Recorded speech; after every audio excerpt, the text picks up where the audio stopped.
Every single breath you take, yeah, that one right there, is an absolute marvel of engineering. For all of you in med school, you've seen the diagrams, you know the basics. But let's really dig in and follow the incredible journey of a single breath. We're going to see how simple physics and some really elegant anatomy work together to power every single cell in your body. Let's get started.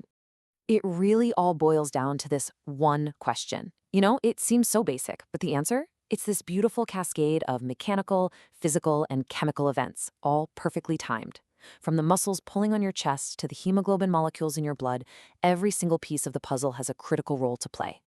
So respiration really has two main jobs. First, there's ventilation. Think of this as the mechanics of it all, the process of just moving air in and out of the lungs. And then you have gas exchange. This is the physics, where the gases themselves passively move down their concentration gradients. So you can think of ventilation as the delivery truck arriving at the warehouse and gas exchange as the actual packages getting unloaded. All right, so let's start with that delivery truck ventilation. How do we actually physically get that fresh air from the outside world all the way down into those tiny little air sacs, the alveoli? Because that's where the real action happens. Okay, first things first, we need to bust a common myth. We don't actively suck air into our lungs. It doesn't work that way. Instead, taking a breath in, inspiration, is all about creating space. By making the chest cavity bigger, we create a pressure difference, and it's all governed by a really fundamental law of physics. And that law is Boyle's law. It's actually a pretty simple three-step process. First, your respiratory muscles, especially the diaphragm, contract.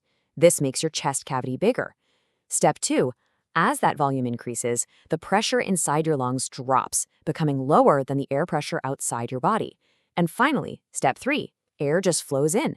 It passively follows that pressure gradient from high pressure outside to low pressure inside. It's elegant physics, not brute force.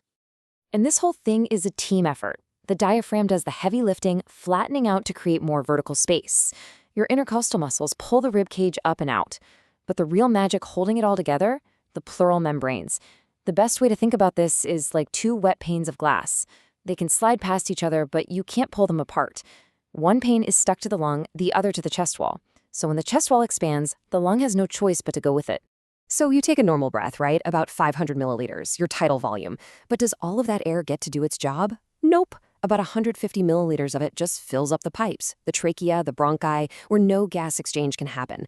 We call this anatomical dead space. It means that with every breath, only about 350 milliliters is actually getting down to the alveoli to participate in gas exchange. Okay, we've successfully delivered the air. Now we're at the most critical part of the entire journey, getting that precious oxygen to leave the air sacs and jump into the bloodstream. And to understand this, we have to talk about partial pressures. They are the star of the show here. So out here in the atmosphere at sea level, the partial pressure of oxygen, basically its share of the total air pressure, is about 159 millimeters of mercury. That's our starting point. But the very second that air enters your airways, it gets warmed up and humidified. And that water vapor adds its own pressure, which dilutes everything else.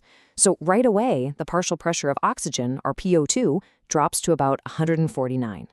And by the time that air finally gets to the alveoli, the PO2 drops again, all the way down to about 100 millimeters of mercury.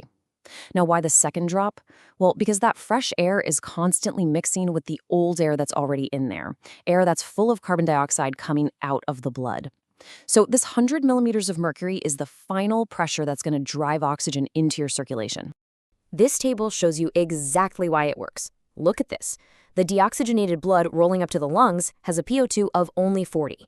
The air in the alveoli is at 100. That's a massive 60 millimeter of mercury difference, a super steep gradient that just shoves oxygen into the blood. For CO2, the gradient is way smaller, but that's okay. CO2 is so much more soluble that it doesn't need a big push to get out. And this whole beautiful process is governed by something called Fick's law of diffusion. It's a really simple but powerful idea. You get the best diffusion when you have a huge pressure difference and a really, really short distance for the gases to travel. So how short is that distance? Well, it's almost impossibly thin. An oxygen molecule just has to cross the wall of the alveolus, a fused membrane in the middle, and then the wall of the capillary. This whole barrier is less than a single micrometer thick. It's an absolute masterpiece of efficient design. All right, the oxygen made the jump. It is officially in the bloodstream. So now what? How does it get from the lungs to, say, a muscle cell in your big toe? Well, it needs a ride. It needs a transport system. And as you can see here, that transport system is highly specialized. I mean, yeah, a tiny little bit, less than 2%, can dissolve directly in the blood plasma. But the vast majority, over 98%, hitches a ride on hemoglobin inside our red blood cells. If we had to rely on plasma alone, it would be totally useless for meeting our body's needs. And hemoglobin isn't just a simple taxi, it's a smart taxi. It has this amazing property called cooperative binding.